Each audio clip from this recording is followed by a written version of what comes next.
बिस्मिल्लाहिर्रहमानिर्रहीम, अस्सलाम वालेकुम। मैं हूं आपका मेज़बान Aqil Hussain. Thank you so much, आप लोगों ने कीमती वक्त निकाला हमारे प्रोग्राम के लिए। हम आपके मशकूर हैं। नाजरीन, आज के प्रोग्राम में हम बात करेंगे इस वक्त पूरी दुनिया में अमेरिका और चाइना की सुपर पावर की जो जंग जारी है उसमें पाकिस्तान कहाँ खड़ा है और क्या आने वाले वक्त में क्या चाइना सुपर पावर बन सकता है या नहीं।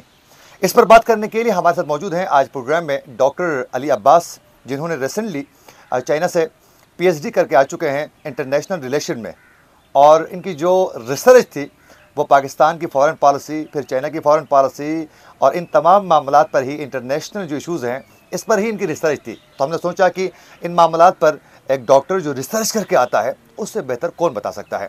Thank you so much doctor Ali साहब, आपने कीमती वक्त दिया हमारे प्रोग्राम के लिए, हम आपके मशकूर हैं। Thank you.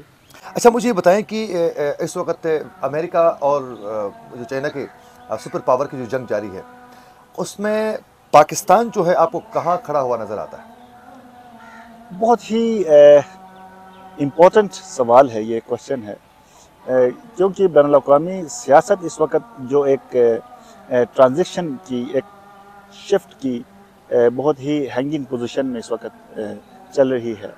तो ये जो जंग है या ये जो पावर पॉलिटिक्स जिसे कहा जाता है इंटरनेशनल पॉलिटिक्स के अंदर, तो ये चाइना और अमेरिका की, ठीक है। तो इसमें दो पर्सपेक्टिव्स हैं, दो ओपिनियंस हैं जो बहुत ही डोमिनेंट हैं इंटरनेशनल पॉलिटिक्स में।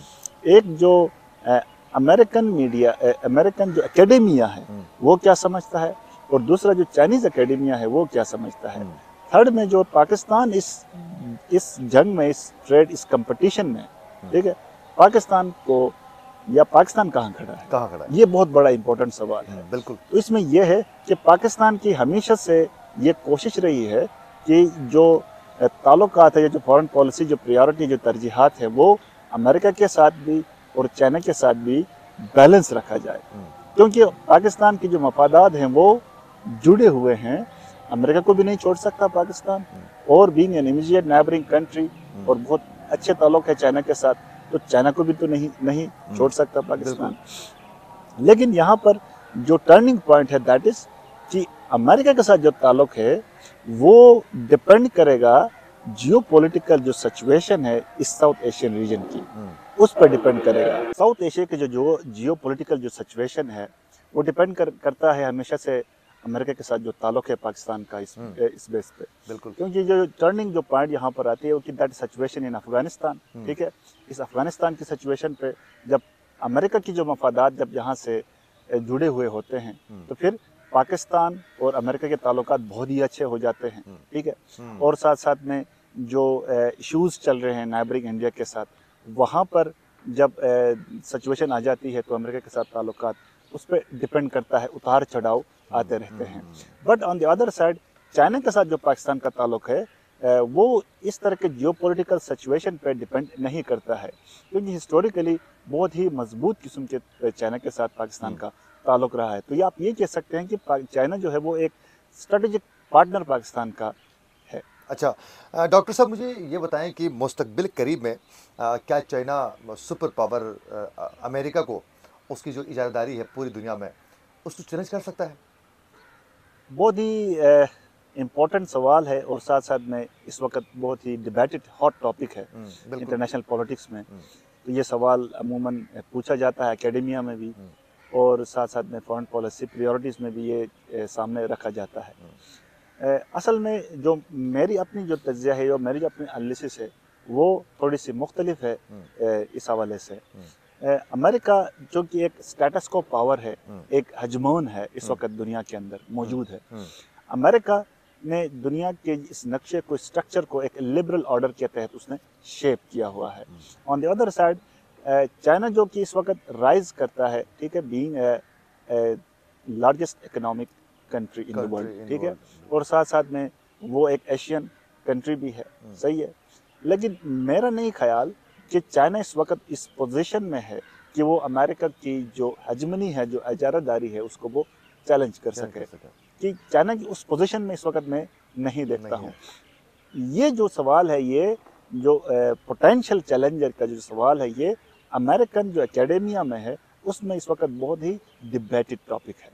अमेरिकन एकेडेमिया में जो रियलिस्ट स्कॉलर्स हैं आईआर के अंदर, वो ये समझते हैं कि चाइना जो एक इकोनॉमिक राइज करता है, ऑन द अदर साइड जो इकोनॉमिक राइज है वो उसको मिलिट्री राइज भी वो कर सकता है। तो ये पोटेंशियल चैलेंजर अमेरिका की इजारादारी के लिए वो समझते हैं। मुस्तकबिल पर करीब है। या बिल्कुल अमेरिकन एकेडेमिया का ये पर्सपेक्टिव है, ठीक है। और जो क्रिटिक्स वो बिल्कुल वो लिबरल्स जो अमेरिका के हैं जो रहे हैं उनके ऊपर बड़ी तनकीद करते हैं, क्योंकि जो चाइना के साथ जब अमेरिका की ओपनिंग हो गई ताल्लुकात के थ्रू पाकिस्तान 1970s में, तो उस दौरान ये हुआ कि अमेरिकन जो एस्टैब्लिशमेंट थी या अमेरिकन जो गवर्नमेंट थी उस टाइम की, उसने बाकायदा चाइना को जो इंटरनेशनल इंस्टीट्यूशंस हैं, अदारे हैं, उनमें चाइना को बाकायदा तौर पर एक्सेस दी, ठीक है। तो मैं ये समझता हूँ कि चाइना जो है वो इस सिस्टम का बेनिफिशियरी है, सही है। चाइना वो राइज कर जाना, चाइना की इकोनॉमी का इंक्रीज होना और फिर साथ साथ में चाइना को एक मजबूत रियासत के तौर पर दुनिया के सामने आ जाना, ये क्या है, ये अमेरिकन के साथ जो ताल्लुकात की जो ओपनिंग्स थी उसी का नतीजा है।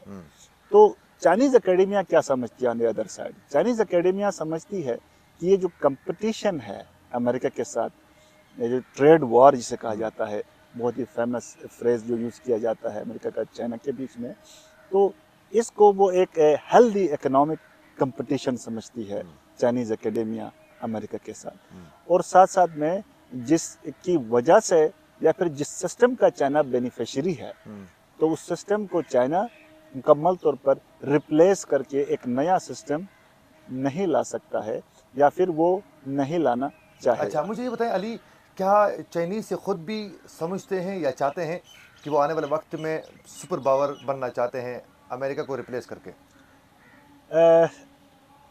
मैंने ये कहा कि अमेरिका को रिप्लेस चाइना उस पोजीशन में नहीं है। वो तो नहीं है, लेकिन चाइनीज क्या चाहते हैं? चाइनीज क्या चाहते हैं, दैट इज द क्वेश्चन, ठीक है। अब चाइना जो है वो एक बहुत ही एंशिएंट सिविलाइजेशन रहा है, ठीक है, बिल्कुल, जो एक एंशिएंट सिविलाइजेशन, एक बहुत बड़ी तहजीब दुनिया के अंदर रही है, और नो डाउट इस वक्त एक बहुत बड़ा कंट्री है, ठीक है, और साथ साथ में एक इकोनॉमिक पावर है दुनिया के अंदर, और साथ साथ में बैनुल अक़वामी जो अदारे हैं वहाँ पर चाइना की बहुत ही डीप रूट्स है।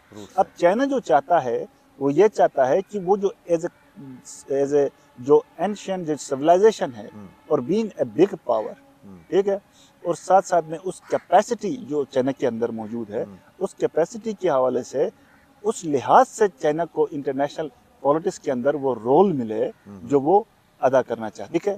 वो कैपेसिटी है चाइना के अंदर, वो कैपेबिलिटी है कि दुनिया के अदारों के अंदर अपना रोल प्ले कर सकता है। अमेरिका ना करें बल्कि हमें भी इन्वॉल्व करें। बिल्कुल एग्जैक्टली, कि वन साइड जो डिसीजंस होती हैं वो नहीं होना ठीक है, वो नहीं हो। इसी के साथ अपने मेजबान आकिल हुसैन को दीजिए इजाजत, अल्लाह ने के बाद।